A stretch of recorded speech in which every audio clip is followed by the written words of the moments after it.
My husband was the one that told me to quit way before I did. He said that if he had $100 to his last name, he would bet everything he could on me. So in 2017, he was really sick. He had ulcerative colitis. He had lots of surgeries. He had 4 surgeries in a year. He wasn't working for 2 years. I was doing dental hygiene at 2 different offices, and I was bartending. So I had 3 jobs while he was in the hospital. He's a truck driver now, doing great. He does everything he can for this family, but he's like, Heather, you're so dangerous because whatever you say you're gonna do, like, you're gonna do. And he makes me feel unstoppable.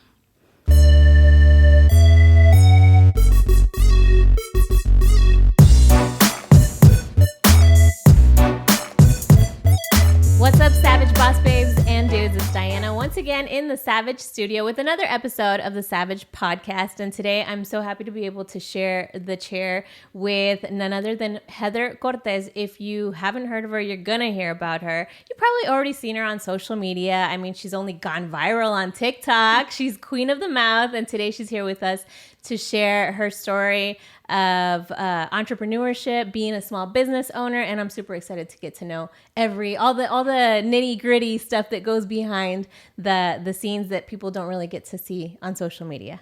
Yes. How are you feeling? You feeling good? Yes, I'm feeling great. So, Queen of the Mouth.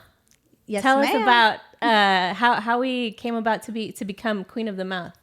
I was binge watching Netflix Queen of the South, and I was just like, dude, that would be such an amazing name for a business, Queen of the Mouth. That is so cool. Reina del Sur? Yes. What? Was it the Spanish version or the English version? Both of them. I watched both of them because it was COVID and I was furloughed at the time from the dental office. So, I got the opportunity to watch them both, and I'm like, dude, I want to be a badass like that. Which one do you prefer, English or Spanish? I like the English one because I can understand it a little bit more. I'm going to say I haven't watched the English one, but the Spanish one, oh my gosh, I was addicted to that series. Yeah. I have to say I was addicted to that series. I've always been a fan of Kate del Castillo. I think she's such a badass. Like, She looks like somebody who you don't want to mess with, and I just thought that she was perfect for that paper. I really admire, her being able to portray this really powerful badass. So that's what intrigued you about this character. Yes. So I was just like, if I'm going to have a business, I want to be the ultimate business owner. I want to be the one that means business, no one messes with. And, something like you said, you binged it, you were addicted. I want to have a business that's addictive. And so I got teeth whitening. Nice. So take us to you brought up COVID. Yeah. What, that changed everybody's life. So I take it had a toll on yours too. Yes. So I was a teen mom, and I did everything the quote unquote right way. So I went back to college. I got my degrees. Then I got a career in the dental field. Ultimately landed with dental hygiene. And then during COVID, was furloughed. And that's it. The money stopped. And I was like, oh my God, what am I going to do? So when I saw Queen of the South, I was just like, at first I was like, what if I make mouth guards? Like I went to Instagram and put Queen of the Mouth, and I saved it as a handle. I didn't know what I was going to do. I knew that I went to school for dentistry. I knew that I was going to do something in the mouth. So I was just like, I know how to make mouth guards. So I was like, maybe I can make sports guards for high school teams and put like their logos on it, and then go and take impressions and have like a little lab. And then I just went from there. So take us back to becoming a dental hygienist. I mean, how did you become fixated with the teeth, with the mouth? I actually, growing up, everybody always used to say that they loved my teeth. And really? Yeah, I've had braces 3 times. Me too. Yeah, I've had braces 3 times. The first time when I was younger, I didn't wear my retainer. It broke. Then they got shifted. Me too. And then when I was a dental assistant, I won like a lottery pick to get free ortho treatment. That's awesome. Then I got it free again. And then how did you mess it up? I didn't wear my retainer. Did you ever throw your retainer away? Yes. Oh, yes. man, me too. I had it in a napkin, which you're not supposed to do. Yes. I was the one that says, do not put your retainer in a napkin or don't leave it out because your dog will smell it and they're attracted to the saliva and they'll eat it. I wrapped it in a napkin and threw it away. So, and then the last time is when I was a hygienist, and then I won another giveaway. That's so awesome. I'm like, okay, I'm gonna do it this time, but this time I do wear my retainer. Now I'm in it to win it, okay? So everybody would compliment your teeth and your smile, and you decide, okay, I want to make other people beautify their smiles. That, and I just wanted a career because, mind you, I have a child as a teenager, so I wanted a career where I didn't just go to college and didn't get my return on investment. I wanted to make money when I graduated. And at the time, the average hygienist was making $70,000 right out of hygiene school. And so that was like another plus. I knew that I always wanted to do something in the medical field, whether it be optometrist, actually, a dentist, and then hygiene was 4 years, and I had my little daughter. So I'm like, all right, we're going to do this. Okay, so growing up, that's something that attracted you, something in the medical field. Something in the medical field, right. So growing up, my mom was a single mom, and she was always working. She was going to college, and she just told me, just do something where you're happy and it's going to make you money. Yeah. Yeah, so growing up, she faced a lot. You know, we had domestic violence. She left my father, and she was just such a strong and powerful woman and role model. And if I could be half the mother she is, then I think that I met my goal. How do you think seeing what she went through and what she was living through, how did that have an impact on yourself? So, I mean, obviously, growing up as a child, seeing your mom get beat up isn't the highlight of your childhood, right? Yeah. However, you know, she left. She was brave enough to leave and put me first and put herself first, you know, go to college and overcome her own obstacles. And then I saw that hard work and determination. And, you know, she always told me, don't rely on anybody other than yourself, and don't put up with anything that you don't have to. And so me being so, you know, headstrong, I always want to be the one that's in control of my finances, and I want to be the boss type of thing, which is hard when you're married, right? Yeah, yes, it is. Being in that situation and seeing those conflicts and seeing what was going on, how was the shift from that to then what your life was after moving away from that situation?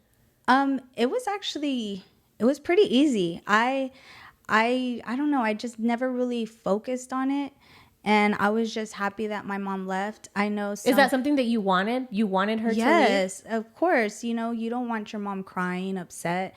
And I didn't want my mom to hurt. Yeah. And at this time, how old were you? I was young. I was like in kinder 5. Really? Yeah. And you knew? Oh, yeah. You know. Yeah. You know, you see the bruises, you hear the fighting. Did she try to maybe mislead like the story and tell you Heck different? no, she was straight real. up. Yeah, and she's like, we're leaving. Did you appreciate that? Heck yeah. And so I think that that's what I carry with myself as well. To always be real, straight up. So you guys move out of that situation, and We come to San Antonio because we were in the valley. Oh, okay. So Yeah. you come to so complete fresh start for both of you. Mm-hmm. And I mean, what were the first few things that you could say that you were like, oh my gosh, this is completely different. I feel so much better. I feel comfortable. Just me and my mom doing whatever we wanted to do, with not her, you know, being afraid of hurting someone else's feelings type of thing. And the biggest shift that I noticed is that she just worked so much, you know, because she had to go back to college. She was waitressing at 2 different restaurants at the time. Seeing that so young is just like, it could be a good or a bad thing. It's just like no one has an excuse to hold anything from them not improving. So I'm like, whatever I face in life, I'm like, dude, my mom used to, I'm gonna do it, you know? What kind of impact did it have on you, seeing what she was going through? Just always being a go-getter, no matter what. If I have a goal, then I'm gonna do whatever I can to achieve it. Did you, at that age, seeing what she was doing, going back to school, working, did that push you into start making decisions about your future and what your future was going to be like? Ever since like, what were some of your thoughts? So ever since I was little, I always wanted to be, I knew that I was going to be something. And I would say that in elementary school, I'm like, I know that I'm going to be successful.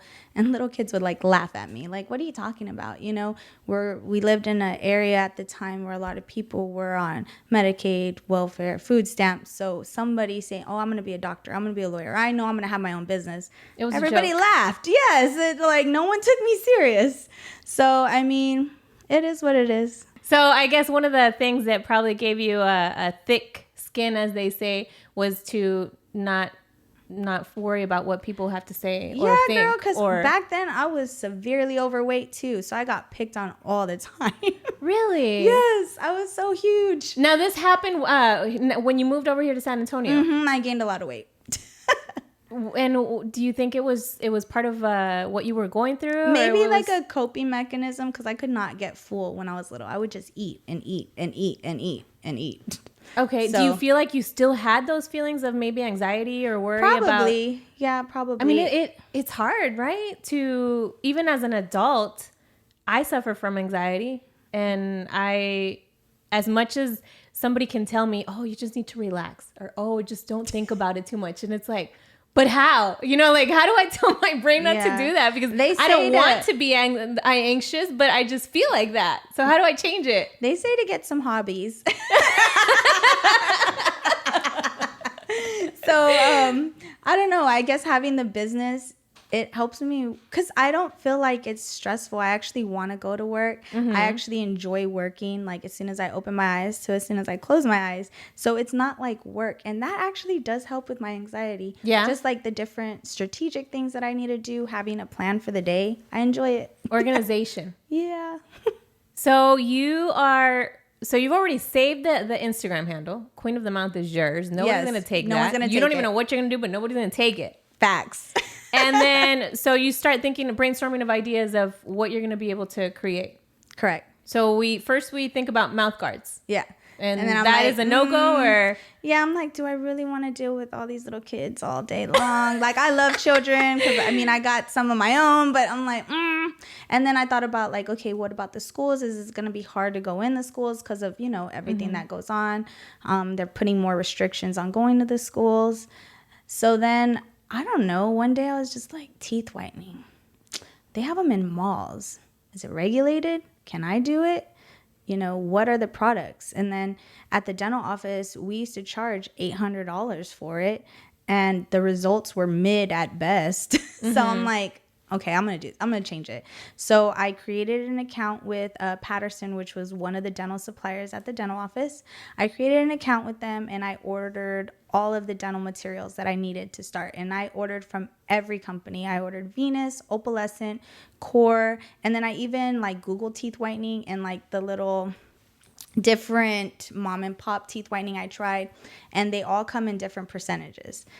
So I tried a high percentage on some people, my friends and family. Oh, that left them sensitive. Then low percentage. Oh, didn't really give them good results. And then once I found the percentages that I liked, then I went and looked at the ingredients. Okay, well, I like these 3 brands. What ingredients do they have in common? What are the percentages? Can I change it? Can I add anything?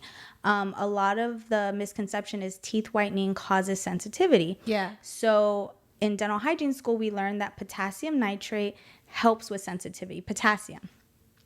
So when I talked to the chemist, I was just like, I want to add potassium nitrate to my teeth whitening, which I did. Okay, wait. So you, okay, wait. Let's back it up. So you contact like a legit lab, yes, with chemists, and yes, like now I'm starting to think of back in school where you would be mixing little things. And girl, I hated science, and tell me why I'm over here forming hypothesis and like saying, okay, if I do this, then this is the result. Like, why am I doing that? I hated chemistry.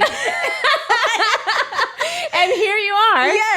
Yes. Telling them what to mix and what not to mix. Correct. However, did I have a little guide? Yes, I did, because I could see what was in the teeth whitening formulas that I did like, which, you know, they had hydrogen peroxide, carbamide peroxide, and then some water molecules. And I just wanted to add a potassium nitrate to help with the sensitivity. Okay, so we've given these orders to these chemists for them to create the product.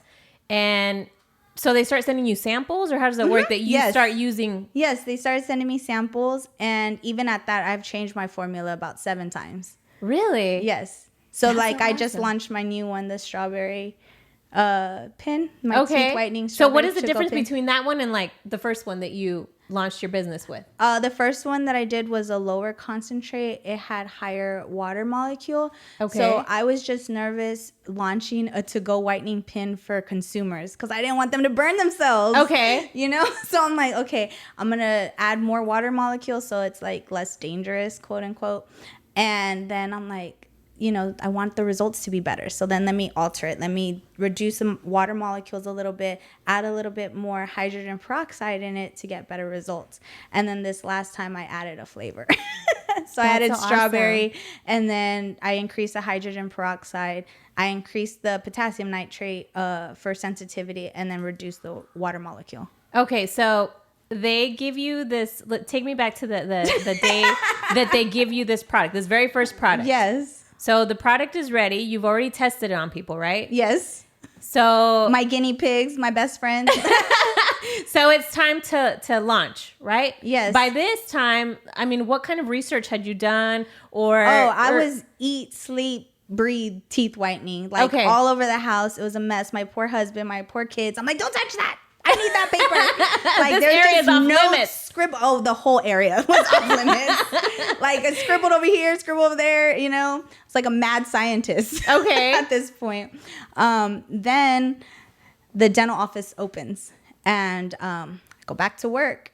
And then and you already had your product ready to go. And no. This time was still research when the dental office opened. Okay.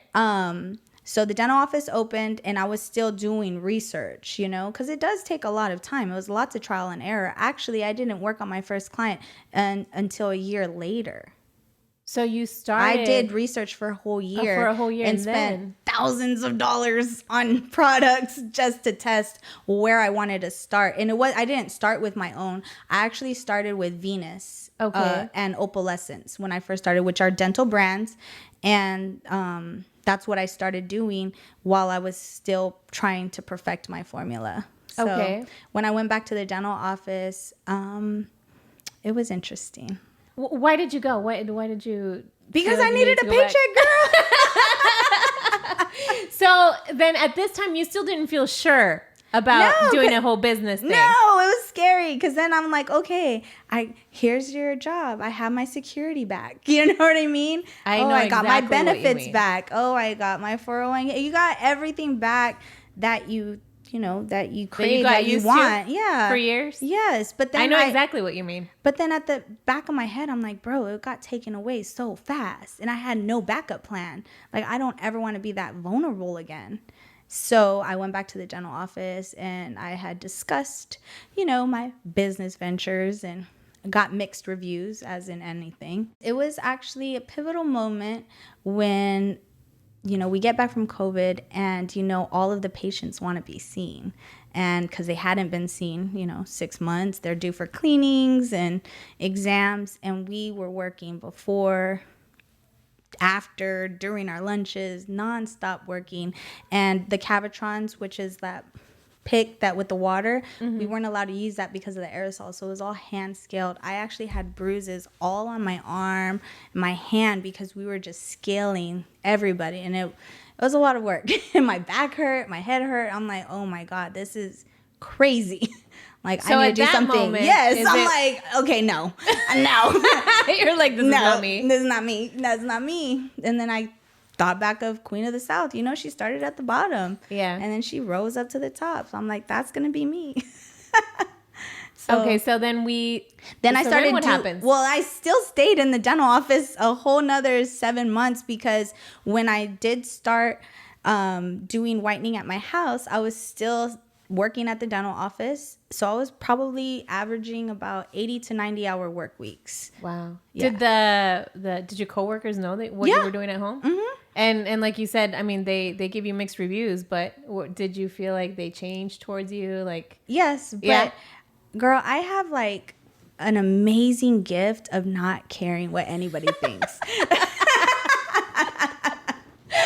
Like, I have this amazing gift of being oblivious. So you would still show up to work and be like, hi, I'm here. Hi, hello, hi. What a beautiful day today. And that's with anything, unfortunately. Like, I am so unbothered. It's ridiculous. That's like, awesome. Yeah. It's crazy. Like, my friends will be like, oh my God, what about, I can't believe I said something like this yesterday. I'm like, what'd you say? And she's like, oh, you didn't, no, I don't even remember what you said. Like, no one, like, we are our biggest critics. And I used to be like that. Like, oh my God, what if they don't like me? And now I'm like, okay, just be unbothered. Everybody's going to have their opinion. And then especially you starting a business, when you start, I feel like that's when you really see who really... And what people are really like. Yeah. Because they're going to tell you, like, why are you doing that? Or, oh my God, yes, you're going to do great, And so Brittany and Cece was doing my lashes at the time, and Brittany was downtown at the Brownstone. So when I was doing whitening at my house, I was getting like busy. And before I had even started at the house, let me backtrack a little bit. Brittany had offered her studio because she was paying there monthly. And she was like, hey, I'm off on Sundays and Mondays. If you don't want strangers going to your house, or if they were a man or somebody that I don't know, I would see them at her salon on Sundays and Mondays. And that really helped me out a lot. So that's how I started. I started seeing clients over there. She opened her door for me. So I saw my male clients at her salon, and then clients I didn't really know. The people that I kind of knew, then they saw. And then it got so busy that I couldn't, because I needed more than just Sundays and Mondays. And I'm like, oh my God, this is crazy. So as the busier that you're getting, what kind of thoughts are developing in your mind regarding your business? So when I was going to work at the dental office, my phone was going off. And my thought was like, I am losing money by being here. That was my thought. And that was like my turning point where like, no, I need to go. Like, I love dental hygiene. I love educating my patients, and they love me. We rocked together for years. But at the end of the day, I had my own personal goals that I had to meet. And my job was affecting my business. So it was time for me to bounce. And what did you think was next? I had no idea. None. I'm like, okay. Okay, so take me to that day that you decided, okay, this is it. Did you turn in your 2 week, or did you just was like, bye, see you later? Girl, I'm still employed there. They're my backup plan. They love me. They fuck with me. I love them. No, for real though. I could go back to hygiene anytime I want, and they'll accept me with open arms. They never terminated me. And at first, it was just more of a part-time thing, 2 days a week. Then it became 2 days every 2 weeks. And then it became 2 days a month. And then it became 0 days. But if need be, I could always go back. Yeah, that's awesome to be able to have those types of relationships with people. Oh yeah, where, for sure. Me and the dentist are close, super close, and everybody in that office are amazing. They're absolutely amazing. So you start getting way too busy for just those 2 days at the studio. Mm-hmm. So I opened my house to strangers. What did your husband and your kids say about that? They freaked out. They're like, what? What are you doing? I'm like, we have cameras everywhere. It's fine. Because we have one in the door, the garage, the back. I mean, we have cameras everywhere, And then I'm like, your mama, if anything, they should be scared of me. Like, come on now. But they're like, Mom, my daughter, Mom, you're crazy.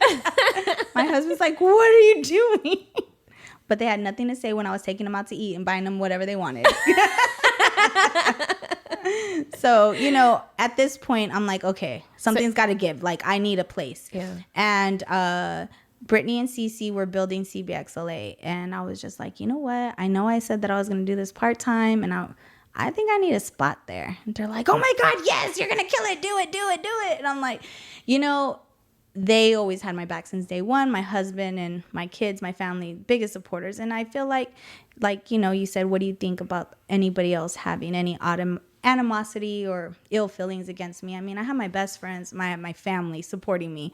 What more could I want, Yeah. And at that point, I had clients because they were coming to my house. Mm-hmm. So imagine if I had an actual salon that was nice and aesthetically pleasing. So, I just jumped and did it. What did your husband, your best friends, your close supporters, when you mentioned the idea of, okay, I'm going to move into a studio, I'm going to move into a salon? My husband was the one that told me to quit way before I did. Really? To leave. He said that if he had $100 to his last name, he would bet everything he could on me.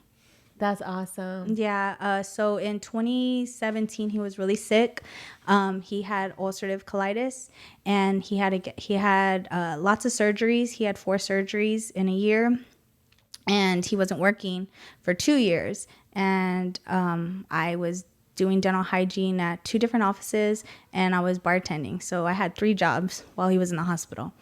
And he's a truck driver now, doing great. He does everything he can for this family, but he's like, Heather, you're so dangerous because whatever you say you're gonna do, like, you're gonna do. And he makes me feel unstoppable. Congratulations. Thank you. It's awesome that you have such a supportive partner, Yes, it is. Especially because I grew up with my shitty ass father. I was gonna say, in such a huge contrast to what you grew up seeing. Yes, 100%. I think God sent me him to show me that not all men are assholes, and just my dad just happened to be that. And I don't speak to him, but my husband is amazing, and I'm truly blessed. What did your mom think about you becoming a businesswoman and going into business and doing this? I grew up with a mom that also told me that I could do whatever I wanted. Yeah. Or like I mentioned, I was overweight, and she was the type of mom who's like, oh, they're just jealous of you. Aw. Like, Mom, I'm fat. They're not jealous of me. She's like, they're jealous of your personality because you shine. They're just like, my mom was just like, yes, do it, even now. And it's crazy because when people tell you like, oh, you can't do this, you can't do that, that's like fuel for you, right, to keep on going. But on the opposite side, no one talks about when people put so much expectations on you, like, because you're so strong. It's like, it's okay for me to be weak, but because people have me such on a pedestal, it's hard to, that, or like they have my expectations over here and I'm still thinking I'm down here. So that's an adjustment too. Reflecting on how far you've come, is there anything that you would go back and wish you could change? Hell no. Nope. I think everything in life happens and it makes you who you are. In the worst things comes the most positive outcomes, in my opinion, for me. It's just like we were watching that movie The Flash, and he like went back in time and tried to fix something, but then it like had a ripple effect, and then it doesn't make you who you are. I think I needed to face so many hardships that I did, being a teen mom, being on Medicaid, going to CCDS to apply for childcare for my son so I can go to hygiene school, having a broke down car in hygiene school. I actually was talking to my husband that for back to school, I actually want to go to the college I went to and see if there's like a single mom in the hygiene program, because that was like the hardest time for me, was like back to school and Christmas. It was hard being a full-time student, working waitressing, and then having 2 kids. That was super hard. So if I could alleviate that for one of the moms, that's How what did you stay positive during those hard times that you were going through? I had 2 little kids that were looking up to me. And honestly, my daughter was like, Mom, I want to be just like you when I grow up. And mind you, I'm a waitress and going to school. And I'm like thinking back, like, she looked at me like how I used to look at my mom. And I was like, I have no choice. I cannot give up now. Hygiene school was tough. It was hard. My car was unreliable, overheating. When I graduated, every light was on that could be on that car. Oh, girl, I had to push it to my graduation. And I remember I took it because my dream car was my Lexus. And everybody asked me now, I'm like, I'm going to get a new car. No, I'm not, because that was my dream car. I'm going to stick with it. We going to ride or die together. And Yeah, when I went to go trade in, I had an Eclipse. When I went to go, they looked at me. I'm like, oh my God, this is so embarrassing. And I got like $2,000 for it. I'm like, oh, okay. I mean, it was worth more, but not with all the lights turned on. With all the lights turned on, there was like no traction on the tires. It's so hard when people maybe when you're not used to going through tough times. When like you mentioned, you did go through some very difficult situations that a lot of other people, have not been through. And I guess it helps you develop a certain type of character, a certain type of mentality. And for people who haven't gone through like real struggle, when you are put in struggle, it sucks. Yeah. It really sucks. And even if you do hear people tell you, oh, just relax, just focus on the good things. Look at the good things, this and that. It's really hard in that moment to just flip the switch because you're so not used to that uncomfortableness. Yes. But you have to find comfort in being uncomfortable. When I notice that I'm too comfortable, then I need to make myself uncomfortable again. So, now I'm like researching toothpaste and toothbrushes, and because life's too easy right now. I need to make it a little bit more challenging. But, I think what I went through, I will say health is the most overseen privilege. Seeing my husband sick and for him not even to walk and, undergoing so many surgeries, you really see what's important. And just growing up with the struggles, seeing what my mom faced and going to school, going to college, being tired. There was some nights where I was closing the restaurant down. I'd get out at 1 a.m, pick up the kids for my mom because she would watch them, go to my apartment, take a shower, study until like 3 a.m, and then wake up at 5 a.m. for school and drop off my kids at their daycare, school, and then go to school all day till 4 or 5, pick them up, drop them off with my mom, and then go waitress again. And I just knew that this was all temporary. It hurt me a lot to know that I was missing out on my kids' lives, because they were younger, and I had to make sacrifices for them. And so like now, if you see my kids, you're like, oh my God, they're spoiled. Well, yeah, I do. I spoil the crap out of them, not just financially, but with my presence, like being there, because I was gone a lot of the times when I was in school. What were your thoughts? How were you talking to yourself when you're going through the situation? You have this rundown car, you're missing out on what your children are doing. You're facing all these trials. How are you talking to yourself? How are you? Girl, I listen to trap music. And I just handled it, man. What is that saying? Drink some coffee, put on some trap music and handle it. Yeah. I'll listen to. So you had some like gangster mentality. Yes. Like this is just a struggle. This is a part of the process, but it's not going to be like this forever. What are the next moves now in regards to your business?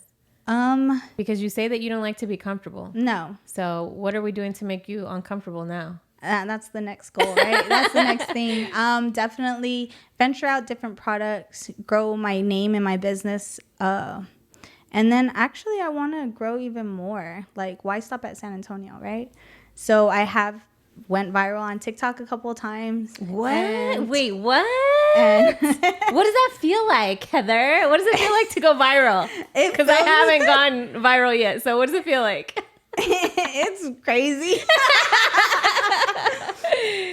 Because half the time it's when I'm being like my goofy self. And I'm like, Jesus Christ, out of all the videos that I like.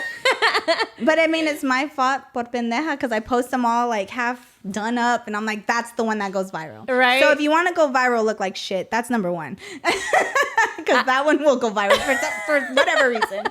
No, it feels good. And I actually did like so many orders in a day. I like broke my record, and I've shipped out to every state in the US. That's so awesome. So I've shipped my product to every state in the US. So you know what? It's a good thing that we brought up social media. Social media. I love it. Yes, you do. I love it. There's some times where I'm looking through it and I'm like, damn, I'm kind of annoying myself. Maybe I should just not post today. And then you're like, never mind. I'll Never just mind. post it. For those people who are watching or who are listening, who are like, oh my gosh, but I don't like to be in front of the camera. But oh my gosh, I didn't do my makeup or whatever. What kind of words of encouragement would you have for those people? Just do it and don't look at it. That's what I did at first. So when I first started, those were my rough times. Hi everyone, this is Heather with Green. Oh my God, it looked like I was being held at gunpoint. It was horrible. Honestly, what helped is I hate listening to the sound of my voice. So I'm probably... Me too. I don't like it. So I will just post a video and that's it. And forget about it. Just forget about it. And I don't listen to it again. How often are you posting? How often do you think? Whenever I have a urge of creativity, if that's like 4 times in an hour, so be it. Or if it's like once a day, so be it. It's whenever I feel creative or when I have something on my mind. I think that for anybody who wants to go viral or has a story that they want to share, you have to talk with intention. So if you're talking just to talk, people are going to scroll.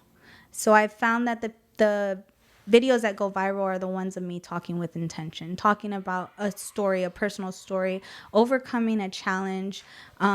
Those are the things that people want to see because they want to get to know the real you, and trends are fun. And I've said it countless times on my accounts. I post trends for me. Like, I really don't post to get views. Like, I'm like, oh my God, I don't care. I had fun making the video. I'm going to post it.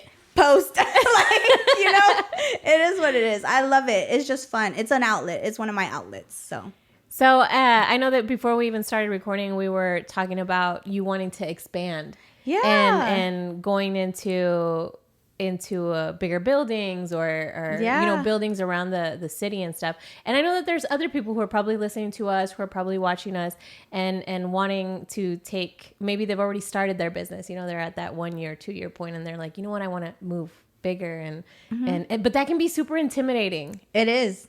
How do you get over that hurdle of but I need to get a business loan, but it's too expensive, or how do you get over that intimidation? You'd have to look at it from a business standpoint at that point. So it's okay to put your pride to a side, right? Because obviously if I had it my way, I'd have like 10 businesses in San Antonio. But really sit down, look at your analytics, see what you're bringing in, seeing what your cost is. If you're doing a fee for service, then what does that cost you for that one person? What's your overhead cost on that? And then how many people do you need to see to be profitable? And then always have a safety net. So I was fortunate enough that when I did start my business, I was doing hygiene. So I was saving everything that I could, and anything extra, I would just put it back in my business. So when I did, everything that I have is paid off in full. I have no credit cards. I have no debt because I just did that snowball method that they said, and I use my credit cards once a month and then I pay them off once a month. I just get my points. Yes. Before going out and taking out a huge business loan, before, putting yourself in the hole, are you even profitable? Because if you're not profitable yet, why are you going to go and do that to yourself? If you're at home, don't let anybody rush you into leaving your home. If you have clients at home, you're making money at home, there's so many business write-offs you can do. Get a great CPA. When I was working from home, we did the square footage, the light bill, like you mentioned, the house cleaner, the housekeeper. There's so many things that you can write off for your business, and it can help you. And all those returns and write-offs you can save and then use for the future. But I feel that society puts us in a rush, in a race to be somewhere. So I'm not ever going to let anybody rush me into where I want to be. I'm going to take my time and I'm going to be very strategic on how I do it. And I think that's how I'll ultimately be successful. And we've brought up social media, and I mean, social media can be a huge blessing. And a curse. Yes.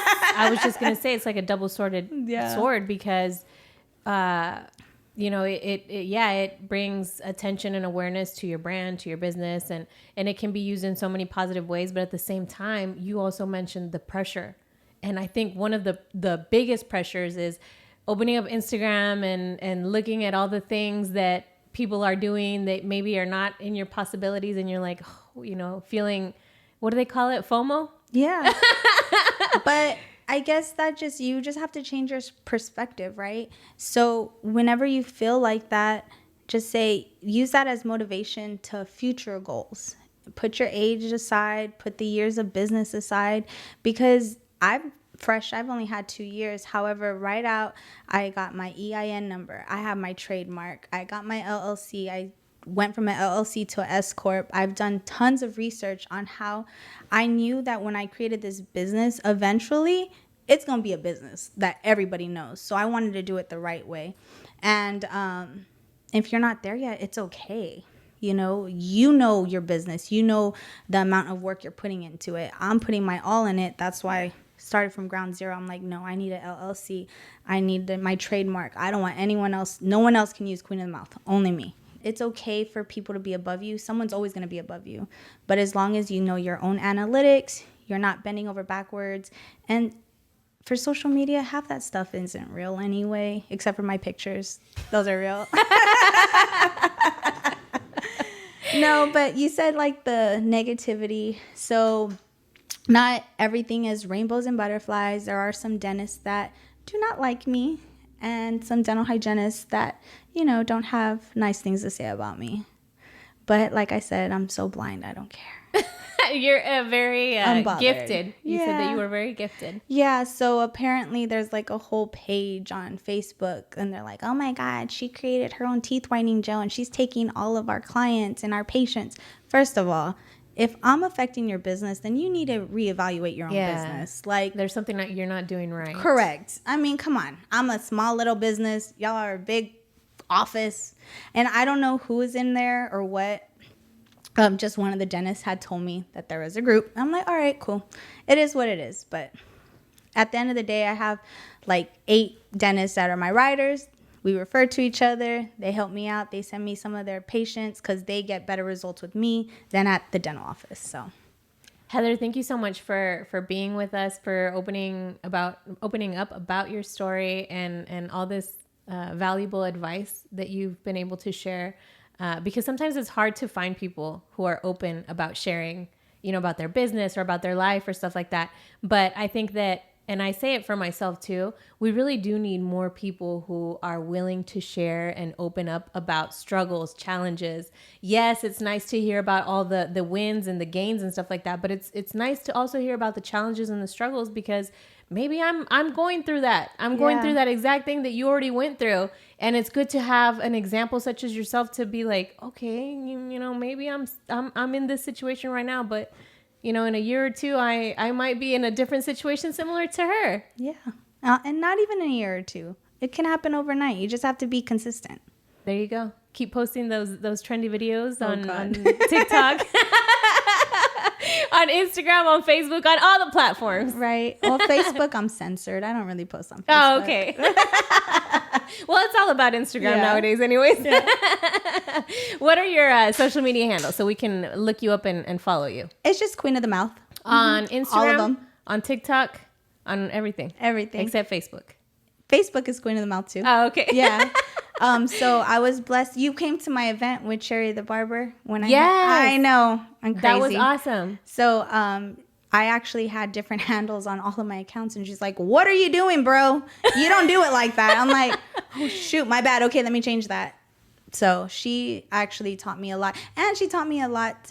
I used to be like, oh my God, they put a negative comment on my video. She's like, so who cares? If someone's not hating, then you're not doing something right. Exactly. And that was like, you know what? You right, girl. So do you respond to those comments? No. Because I know that they're like, for example, on Google reviews or stuff like that, like even if it's a negative review, like you need to at least nicely like, oh, I'm sorry or whatever, I'm sorry about your experience, whatever, blah, blah, blah. Oh, yeah. No, luckily it's never been on a business thing. Oh, okay. But on Instagram and on Instagram either, it's TikTok. Okay. Like the little negative things people say. I'm like, oh my God, they said that my lips were ugly.